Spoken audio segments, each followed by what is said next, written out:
오늘 말씀은요, 성경 요한복음 3장 13절부터 21절까지 말씀입니다. 우리 함께 읽도록 하겠습니다. 하늘에서 내려온 자 곧 인자 외에는 하늘에 올라간 자가 없느니라. 모세가 광야에서 뱀을 든 것 같이 인자도 들려야 하니라. 이는 그를 믿는 자마다 영생을 얻게 하심이니라. 하나님이 이 세상을 이처럼 사랑하사 독생자를 주셨으니 이는 그를 믿는 자마다 멸망하지 않고 영생을 얻게 하려 하심이라. 하나님이 그 아들을 세상에 보내신 것은 세상을 심판하러 하심이 아니요 그로 말미암아 세상이 구원을 받게 하려 하심이니라. 그를 믿는 자는 심판을 받지 아니하는 것이요 믿지 아니하는 자는 하나님의 독생자 이름을 믿지 아니함으로 벌써 심판을 받은 것이니라. 그 정죄는 이것이니 곧 빛이 세상에 왔으되 사람들이 자기 행위가 악함으로 빛보다 어둠을 더 사랑한 것이니라. 악을 행하는 자마다 빛을 미워하여 빛으로 오지 아니하나니 이는 그 행위가 드러날까 함이요 진리를 따르는 자는 빛으로 오나니 이는 그 행위가 하나님 안에서 행한 것임을 나타내려 함이라 하시니라. 아멘. 자, 오늘은요, 그를 믿는 자마다 영생을 얻게 하려 하심이라 라는 제목으로 여러분들과 말씀을 나누도록 하겠습니다. 말씀을 나눌 때 여러분들에게 큰 은혜가 있길 바랍니다.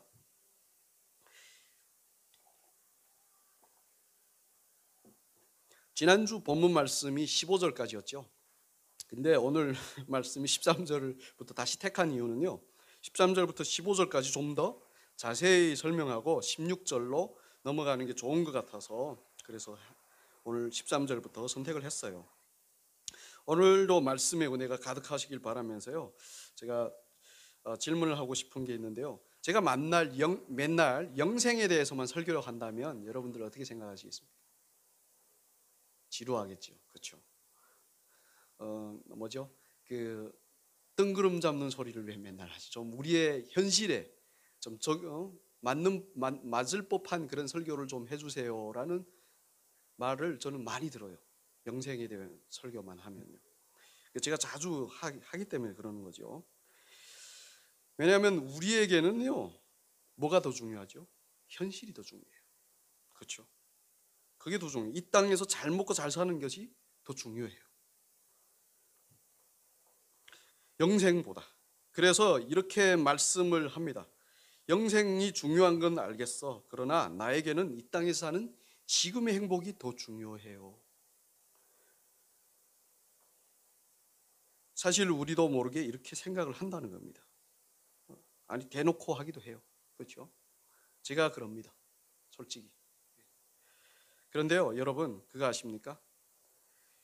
예수님은 오셔서요, 이 땅에 오셔서요, 잘 먹고 잘 사는 것을 주시겠다고 말씀하신 적이 단 한 번도 없어요.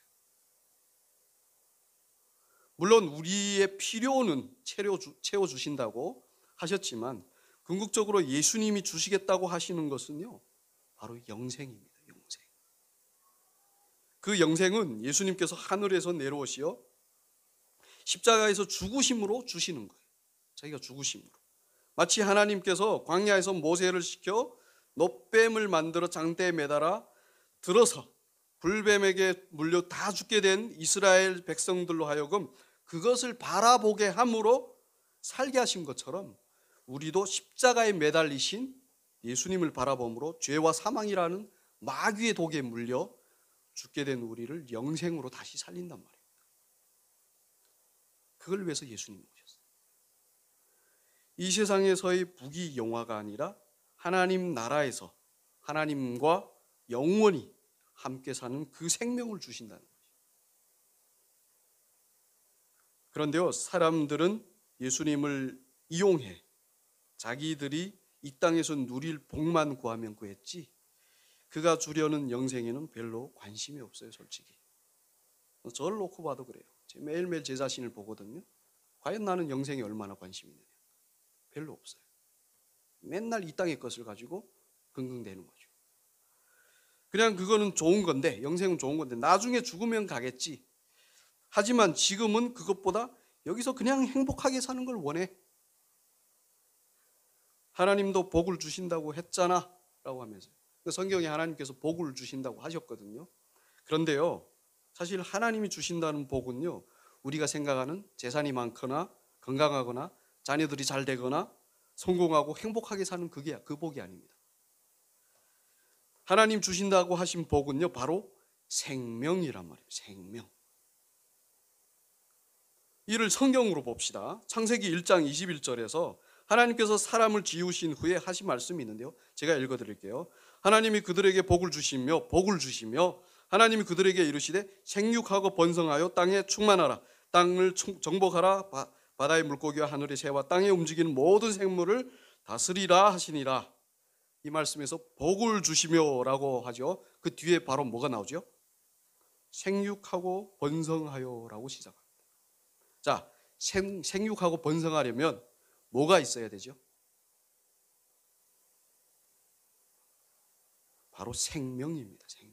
생명이 없는데 어떻게 생육하고 번성할 수 있습니까? 그렇잖아요. 그리고 더 나아가 어떻게 생명 없이 정복하고 다스리고 합니까? 생명이 있으니까 할 수 있는 거예요. 하나님 말씀대로 되려면 반드시 생명이 있어야 됩니다. 그러니 하나님이 복을 주신다고 하실 때 그 복은 바로 생명이라는 겁니다. 성경에는 많은 생명에 대한 말씀이 나와요. 그 중에 제가 야고보서 1장 12절을 제가 읽어드릴 텐데요. 보십시오. 시험을 참는 자는 복이 있나니, 복이에요. 이는 시련을 견디어낸 자가 주께서 자기를 사랑하는 자에게 약속하신 생명의 면류관을 얻을 것이기 때문이라. 복이 있나니라고 하셨는데 그 복이 바로 뭐죠? 생명의 면류관을 얻는 겁니다. 요한계시록 22장 14절에서도 자기 두루마기를 빠는 자들은 복이 있으니 이는 그들이 생명나무에 나아가며 문들을 통하여 성에 들어갈 권세를 받으려 함이라. 복이 있으니 했는데 생명나무에 나가며라고 하시는 거죠. 이렇게 성경에서는요, 복은 다 그 생명과 연관이 되어 있습니다. 그 생명은 지금 우리가 가진 이 목숨이 아니에요. 언젠가는 죽는 이 목숨이 아니에요. 하나님의 영원한 생명이에요. 이렇게 하나님께서 주시겠다는 복은 영원한 생명인데, 근데 사람들은 착각을 합니다. 그 복을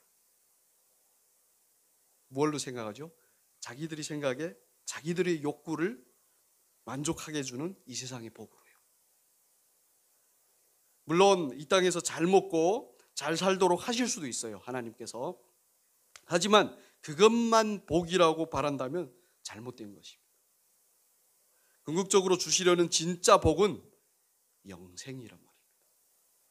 그런데 별로 관심이 없으면 안 돼요. 주시겠다는데 이게 영생인데 다른 것에 관심이 있으면 안 되는 것이요.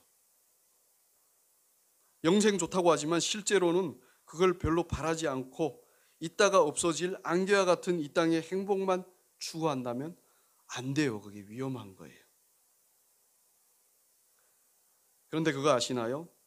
예수 믿고 영생을 얻었다고 좋아하지만 별로 소망하지 않고 다른 것을 소망하면 그게 뭔지 아십니까? 거짓 신앙생활이라고. 제가 말하는 게 아닙니다. 성경이 얘기하는 거예요.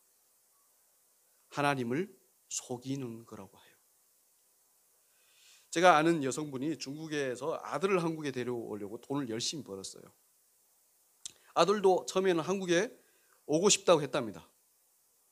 그래서 아들에게 한국에 오는 수속을 하라고 많은 돈을 붙여줬어요. 그런데 아들은 돈이 계속 부족하다고 자꾸 돈을 붙여달라고 했답니다. 그래서 돈이 많이 드나 보다 생각해서 붙여달라고 하는 대로 돈을 붙여줬어요. 그렇게 시간이 지나서 한국에 올 준비 됐다 싶어서 아들에게 전화를 했습니다. 어떻게 올 준비 됐냐라고요. 그런데 갑자기 아들이 한국에 가지 않고 중국에서 살 테니 돈만 붙여달라고 했답니다. 그 말을 들은 엄마의 심정은 어땠을까요? 화가 났겠죠. 배신감도 들었을 겁니다. 그동안 한국에 오는 수속을 한다고 해서 그동안 그렇게 고생해서 번 돈을 다 보내주었는데 실제로는 한국에 올 생각이 조금도 없었던 것입니다. 그냥 그것을 빌미로 엄마의 돈을 갈취하는 거나 같은 거예요. 뭐죠? 엄마를 속이는 거였어요. 마찬가지로 영생이 좋다고 하지만 별로 소망하지 않으면 하나님을 속이는 것. 당시 예수님을 따라다닌 많은 사람들이 그랬어요. 병 고침을 위해, 배부름을 위해, 기적을 보기 위해, 좋은 말을 듣기 위해 등등 자기들의 관심사만을 위해 예수님을 믿는다고, 예수님의 가르침이 놀랍다고 하면서 따라다녔는데, 그런데 실제로는 예수님께서 영생을 주시려고 자신이 십자가를 지시겠다고 말씀하시니 다 떠납니다. 예수님. 심지어 수제자들도 예수님께서 십자가를 지시니 배신하고 버리고 다 떠나요. 왜냐하면 그들에게 영생은 그냥 듣기 좋은 뜬구름 잡는 소리이기 때문에. 혹시 우리도 그렇지 않은지요? 하나님 나라를, 영생을 소망한다고 하면서 실제로는 별로 관심이 없고 그냥 이 땅에서의 복만 얻어내려고 하지는 않는지요? 이렇게 말씀드리면요, 되게 죄책감이 많이 들 겁니다. 그렇죠? 그런데요, 물론 이 땅의 복도 주실 거예요. 주실 거예요. 이 땅의 복. 우리는 이 땅에 사는데 당연히 이 땅의 복을 주셔야 우리 살 거 아닙니까? 물론 주실 겁니다. 그거를 살게 하실 거예요. 그런데요, 마치 아들을 한국에 데려올 목적 때문에 아들에게 돈을 보내준 것처럼 예수님께서도 우리에게 영생을 주시기 위한 목적으로 이 땅의 복을 잠시 허락하신다는 거예요. 병을 고치고 먹이신 후에 영생을 알려주신 게 그거잖아요. 먼저 병을 고쳐주시고 먹이시잖아요. 그리고 예수님이 궁극적으로 말씀하시니 구원받았다. 그게 뭐죠? 영생으로의 구원이거든요. 영원한 것을 위해 잠시 이 땅의 것을 허락하시는 겁니다. 그렇지 않나요? 아무리 심한 병에서 고침을 받았다고 해도 언젠가는 다시 병들어 죽어요. 우리 다. 병을 고쳐주신 목적은 예수님을 믿게 하시려고. 그래서 영원히 병들지 않은 영생을 주시려고 그렇게 하신 거란 말이에요. 그래서 영생에 대한 소망이 없는 신앙생활은 헛된 것입니다. 헛된 것. 마치 관역을 벗어난 화살 같은 거예요. 목적을 벗어난 신앙생활인 거죠. 자, 그런데요, 예수님께서 우리가 목적을 벗어난 신앙생활을 하도록 냅두실까요? 냅두지 않습니다. 예수님은요. 아까 말씀드린 이야기에서 아들이 한국에 안 오려고 하자 엄마는 어떻게 했을까요? 상상해 보십시오. 돈을 끊었습니다. 그러니 어떻게 되죠? 나중에 아들이 두 손 들고 한국으로 왔어요. 끊어버려요.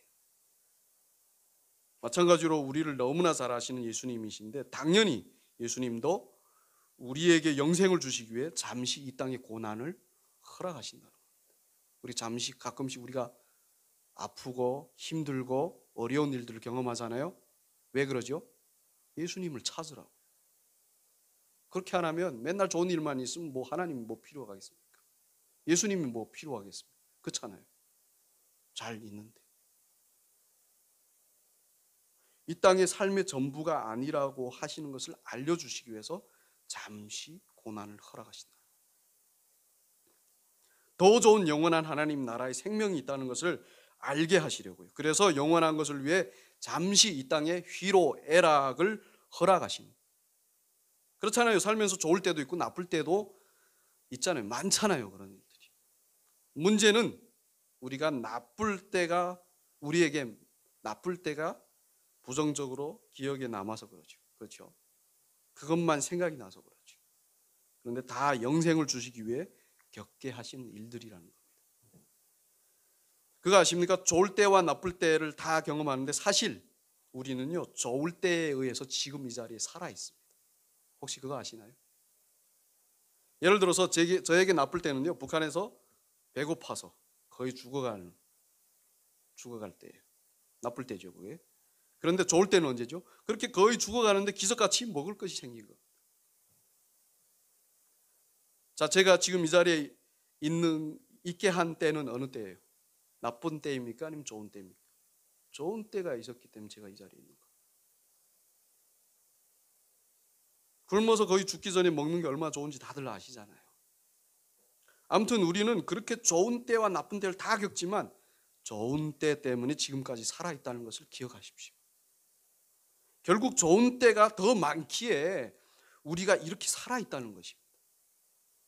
그러니 나쁜 때를 자꾸 기억해서 자신에게 괴로움과 상심만 더 주지 말고 좋은 때를 감사하면서 이렇게 살아있는 것을 감사하면서 긍정적으로 사시는 것이 오히려 더 좋아요. 우리 정신 건강에, 육체적인 건강에도 더 좋단 말이에요. 그런데요, 그게 쉽지 않죠.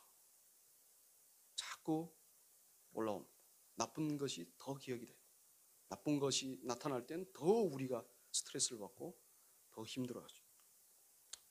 그러니까요, 말로 표현할 수 없을 정도로 더 좋은 영생의 하나님 나라를 소망하는 것이 좋았다 나빴다 하는 이 땅의 삶의 굴레에서 벗어나는 유일한 길이란 말이에요. 여러분들 이 땅에서 이렇게 영원히 살고 싶으세요?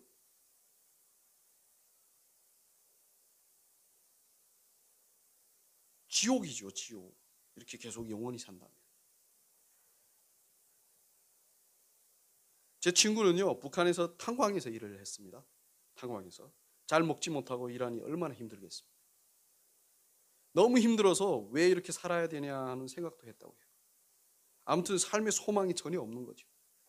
그러다가 연락이 안 되던 누나가 갑자기 연락이 와서 한국에 있으니 한국에 자기를 데려오겠다고 했다. 그 소식을 들은 후부터 그 친구의 삶은 정말 달라졌답니다. 먹고 사는 삶의 질이 달라진 것이 아니에요. 한국에 간다는 것 때문에 삶의 소망이 생긴 겁니다. 소망. 여전히 배고프고 힘들지만 그 마음은 기뻤답니다. 심지어 먹지 않아도 좋았대요. 한국이란 소망 때문에. 몸은 비록 북한에 있지만 마음은 이미 한국에 있었다. 그런데요, 그렇게 한국이라는 소망을 가진 사람이 북한 땅에서 어떻게 하면 잘 살지 고민하겠습니까? 안 하죠. 그걸 고민했으면 한국에 안 옵니다. 그 사람의 소망은 한국에만 있어요. 한국에만. 물론 한국에 오기 전까지는 북한에서의 삶의 책임과 의무를 다했습니다. 여전히 굴에 들어가 석탄을 캐고 가져다 팔아서 쌀을 사 먹으면서 가족을 부양했지만 북한 땅에 소망을 두지는 않았다는 것입니다. 마찬가지로 영생의 하나님 나라를 소망한다면 이 땅에 소망을 두지 않아요. 물론 있는 동안 책임과 의무를 다하겠지만 소망은 영생에 있죠. 그 하나님 나라에 있는 거예요. 소망이 영생에 있으니 그 친구가 북한에서 소망을 두지 않은 것처럼 이 땅에 소망을 두지 않는 겁니다. 이 땅의 삶 하나하나에 목매고 연연하면서 살지 않아요. 소망이 있어요. 소망이 없는 사람들이 이 땅에 거에서 목을 메고 연연하고 사는 거예요. 이렇게 말씀드리면 영생은 좀 먼 이야기다. 우리 인생은 북한에서 잠시 그렇게 기다리는 것보다 길다라고 하실 수 있어요. 그런데요, 우리 인생을 우리가 주관하지 않는다는 거 여러분들 다 아시죠? 우리 인생이 우리가 주관하나요? 절대적으로 우리 인생은 우리 손 안에 없습니다. 우리는 우리의 내일이 어찌 될지 몰라요. 만약 내일 이 땅을 떠나신다면 소망하지 않는 곳으로 어떻게 갑니까? 우리가 가끔씩 여행을 가잖아요. 어디를 간다고 소망하고 그쪽으로 가지 않습니까? 그렇지 않아요? 근데 우리가 아무 소망 없는 곳으로 여행을 갑자기 떠난다고 길을 나서면 갑니까? 어디로 갑니까? 갈 데가 없어요. 소망이 없으면 갈 데가 없는 거예요. 영생을 믿음으로 얻으셨다면 반드시 영생을 소망하게 되어 있습니다. 소망하지 않는다면 혹시 그 믿음이 제대로 되었는지, 내가 영생을 믿고 있는지를 좀 진지하게 고민해 봐야 합니다. 사실 제가 이런 설교를 하면요, 좋다, 영생은 좋다. 그러면 영생의 천국은 어떤 곳이냐, 우리 소망할 수 있게끔 좀 설명해달라, 이런 분들이 많아요. 자, 그러면 우리 그걸 봅시다. 당연한 질문입니다. 그럼 한번 봅시다. 그러면 영생의 천국에 대해서 어떻게 설명하는지, 성경에서 어떻게 말씀하는지 한번 봅시다. 마태복음 22장 30절이에요. 제가 읽어드리겠습니다. 부활 때에는, 부활 때라는 것은 영원한 생명으로 부활이에요. 우리가 부활 때에는 장가도 가지 않고 아니 가고 시집도 아니 가고 하늘에 있는 천사들과 같으니라. 그리고 로마서 14장 17절의 말씀에서는요, 하나님의 나라는 먹는 것과 마시는 것이 아니요 오직 성령 안에서 있는 의와 평강과 희락이라. 이렇게 말씀들을 보시면요, 영생의 하나님 나라는요 뭐죠? 먹고 마시는 것이 아니고 시집장가 가는 것이 아니라고 하십니다. 천국이 육신의 욕구를 만족시키는 것이 아니라는 거예요. 천국은 우리는 다 천사같이 되어 영원한 생명으로 오직 의와 평강, 희락만 누리는 곳에서 산다는 거예요. 천국이 그런 곳이에요. 사실 인간의 지옥은요, 잘못된 인간의 욕구에서 시작됩니다. 여러분들 그거 아시나요? 그래서 욕구 불만이 모든 문제를 만들어내는 거예요. 원하는 대로 안 되면 우리는 고통을 느끼고 힘들어하잖아요. 그렇잖아요. 그런데 천국은 그런 곳이 아니라는 거예요. 육신의 욕구를 쫓는 것이 아니다 보니까 고통과 고난이 없는 거예요. 그 자체가 없는 것입니다. 근심 걱정? 우리 다 육신의 욕구 때문에 근심 걱정하잖아요. 두려워하고 불안하고. 육신의 욕구로 사는 것이 아니니까 오직 의와 평강과 희락만 있으니까 뭐죠? 그런 것이 없는 거예요. 오직 하나님의 생명으로 하나님의 의와 평강과 희락을 누리는 것이죠. 이 얼마나 좋습니까? 천국이 이런 것입니다. 그런데요, 좋기는 한데 가보지 않아서 소망하기가 어렵다 할 수도 있습니다. 왜 제가 이렇게 설교를 하는지 아십니까? 제가 그랬거든요. 제가 그렇게 질문을 했거든요. 예전에 저한테 복음을 전하는 사람에게. 그러면 질문 하나를 드리겠습니다. 아까 말씀드린 제 친구요, 그 친구는 한국에 와본 적이 없는데 어떻게 한국을 소망할 수 있었습니까?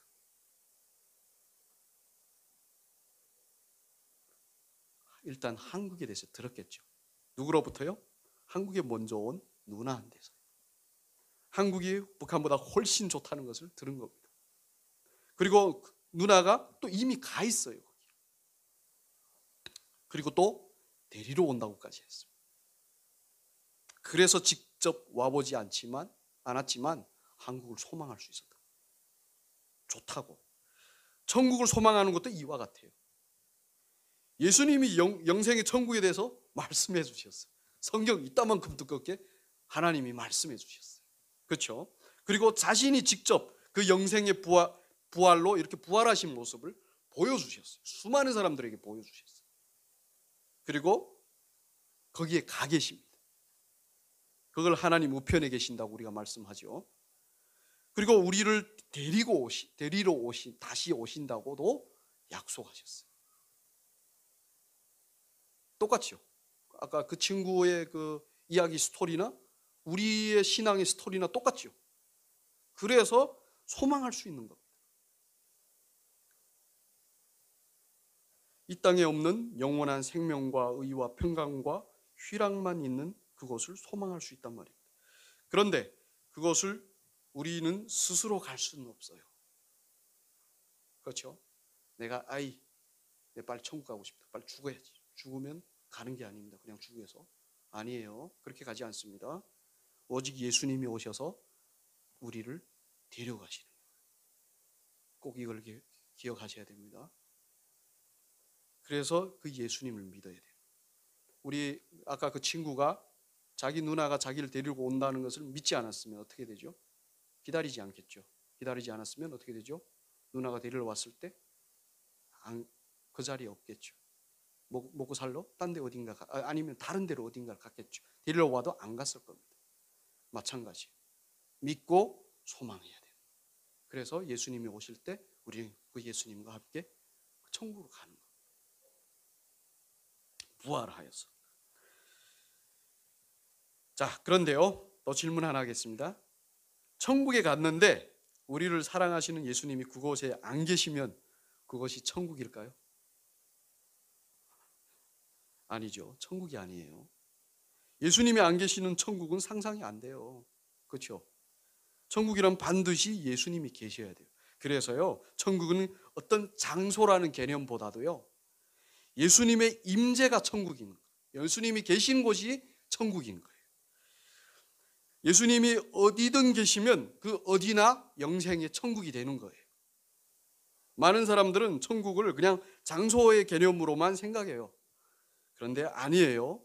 예를 들어서 정말 사랑하는 사람과 정말 아름다운 곳을 갔습니다. 어떻겠죠? 너무 좋겠죠. 행복하죠. 그런데요, 사랑하는 그 사람이 갑자기 헤어지자고 하면서 그곳을 떠났어요. 자, 그 사람이 떠난 그 아름다운 곳이 여전히 행복한 곳일까요? 아니요. 사랑하는 사람이 떠난 곳은요, 아무리 아름다워도요, 행복하지 않아요. 슬픈 곳이 되는 거예요, 졸지. 그래서 천국도 그런 겁니다. 예수님이 계신 곳이 천국이에요. 우리를 사랑하시고 우리가 사랑하는 그분이 계시는 곳이 바로 천국인 거예요.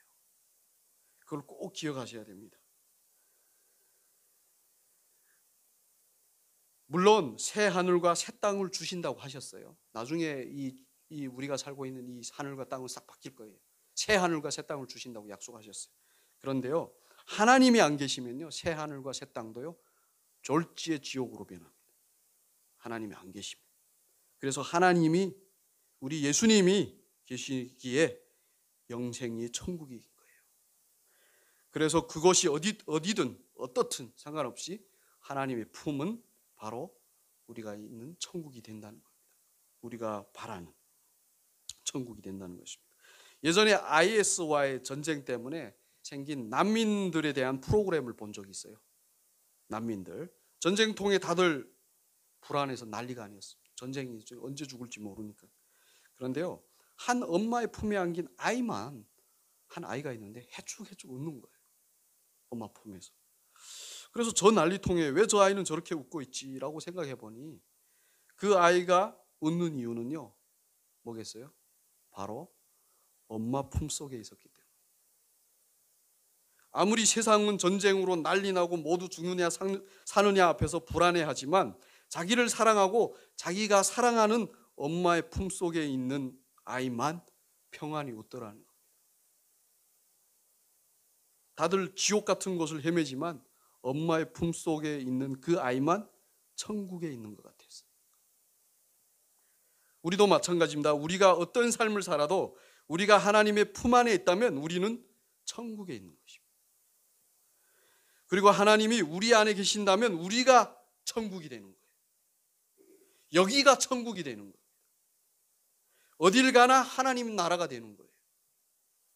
의와 평강과 희락, 그렇게 영원으로 가는 것을 영생이라고 합니다. 자, 그러면 이 좋은 영생을 하나님께서는 왜 우리에게 주시려고 하실까요? 이 좋은 걸 왜 우리에게 주시려고 하실까요? 오늘 말씀의 3장 16절 보시면 하나님이 세상을 이처럼 사랑하사 독생자를 주셨으니 우리를 뭐죠? 사랑하셔서 주시는 것. 어느 만큼 사랑하실까요? 자신의 유일한 아들 예수님을 우리 대신 심판받게 하실 만큼 대신 죽이는 것.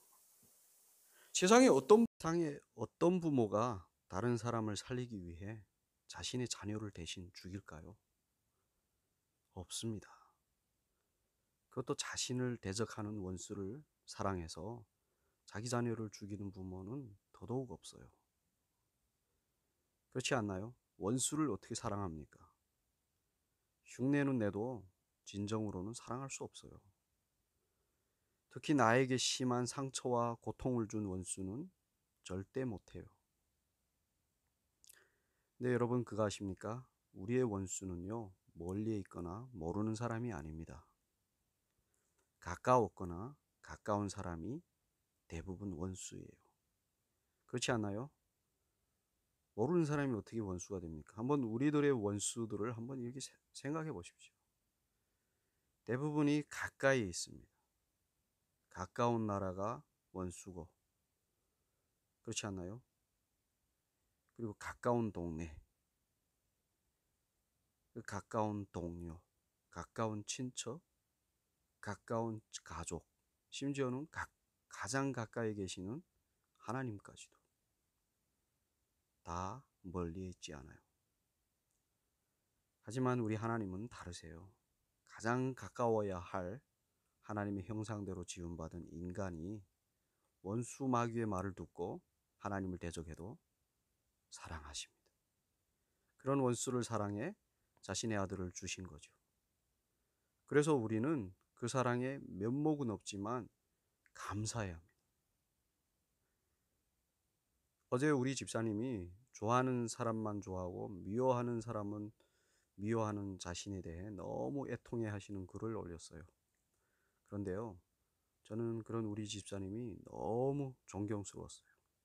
왜냐하면 집사님은 하나님의 말씀 앞에서 자신의 죄에 대해 애통해야 하는 사람이기 때문입니다.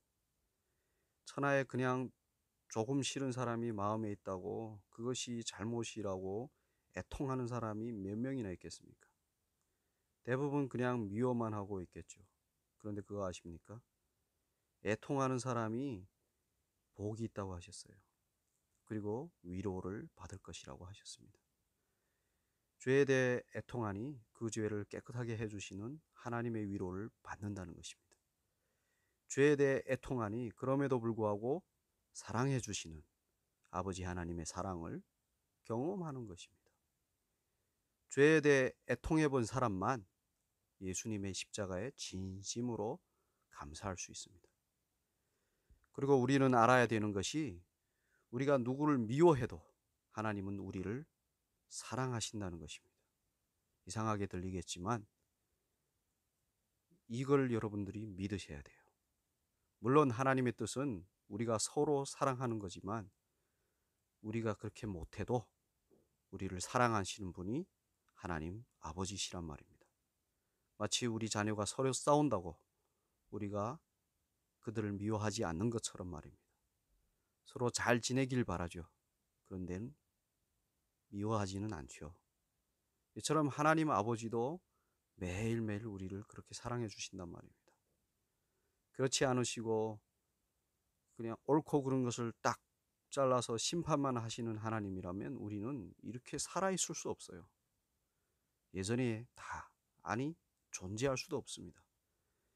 그래서 우리는 절대로 그 하나님의 사랑 때문에 멸망하지 않습니다. 오늘 3장 16절 말씀에서 그러시잖아요. 예수 믿으면 멸망하지 않고 영생을 얻게 하신다고 하시잖아요. 그러니 죄책보다 감사를 하시는 겁니다. 제 딸은요, 자기 부모가 자기를 사랑하는 걸 알아요. 그래서 뭘 잘못하면 부들부들 떨지 않아요. 그냥 쿨하게 미안해, 다시 안 그럴게, 그래요. 그리고는 뭐 다시 하지만 부모의 절대적인 사랑을 아니 평안한 겁니다. 그래서 우리도 마찬가지입니다. 우리가 해야 하는 것은 못하는 것 때문에 좌절하는 것이 아니라 그럼에도 불구하고 영원히 우리를 사랑하시는 하나님의 사랑을 기억하고 또 아는 것입니다. 그리고 감사하는 것입니다. 그 사랑이 바로 우리의 죄를 해결한 예수 그리스도의 십자가가 아닙니까? 그래서 죄에 대해 애통하는 것이 하나님의 은혜예요. 그 애통함으로 하나님의 사랑을 아시도록 하나님이 우리 안에서 역사해 주시는 그 은혜란 말입니다. 성령이 그렇게 하시는 거예요. 그러니 날마다 예수님의 십자가를 생각하면서 우리를 사랑하시는 하나님의 사랑 안으로 감사하면서 더 깊이 들어가야 되는 겁니다. 그러면 자연히 원수를 용서하고 하나님의 마음으로 사랑할 것입니다. 그렇지 않나요? 미워하기보다 불쌍히 여길 거란 말입니다. 그리고 사랑 안에 있는데 어떻게 사랑하지 않을 수 있겠습니까?